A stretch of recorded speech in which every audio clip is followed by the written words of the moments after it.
রিয়া আর তার ছোট্ট ভালোবাসার গল্প। রিয়া ছিল এক ছোট্ট মেয়ে, বয়স মাত্র 10 বছর। সে খুবই স্বপ্নবাজ আর হাসিখুশি। প্রতিদিন স্কুলে যাওয়ার পথে সে পাশের বাগানের বড় গাছটায় বসে থাকা একটা টিয়ে পাখিকে দেখতে পেত। পাখিটার নাম দিয়েছিল টিয়া। রিয়া বিশ্বাস করত টিয়া ওর মনের সব কথা বুঝতে পারে। একদিন স্কুল থেকে ফিরে রিয়া বাগানে বসে টিয়ার সাথে গল্প করছিল। হঠাৎ করে বাগানের পাশে একটা ছোট্ট ছেলে এসে দাঁড়াল। নাম তার আকাশ। আকাশ আর রিয়া একই স্কুলে পড়ত, কিন্তু কখনো কথা হয়নি।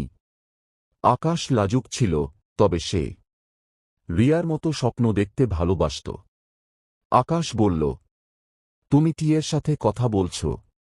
রিয়া হাসতে হাসতে বলল, হ্যাঁ টিয়া, আমার বন্ধু। তুমি কি কথা বলতে চাও?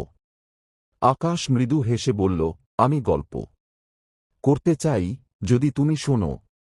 সেদিন থেকে রিয়া আর আকাশ প্রতিদিন বাগানে বসে একসাথে টিয়ার সাথে গল্প করত।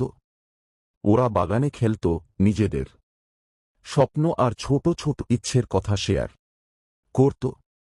আকাশ রিয়াকে বলত সে একদিন উড়োজাহাজ চালাবে, আর রিয়া বলত সে একদিন বড় লেখক হবে। ওদের এই ছোট্ট ভালোবাসা ছিল একদম সাদামাটা, কিন্তু সেই মুহূর্তগুলো ছিল অনেক রঙিন। সময়ের সাথে ওদের বন্ধুত্ব আরও গা হল। ছোট্ট ছোট্ট মিষ্টি মুহূর্তগুলোই রিয়া আর আকাশের জীবনের বড় গল্প হয়ে উঠল। এভাবেই তাদের ছোট্ট গল্পটা শুরু হল, যা বাকি জীবনে একে অপরের পাশে থাকার প্রতিজ্ঞা নিয়ে এগিয়ে চলল।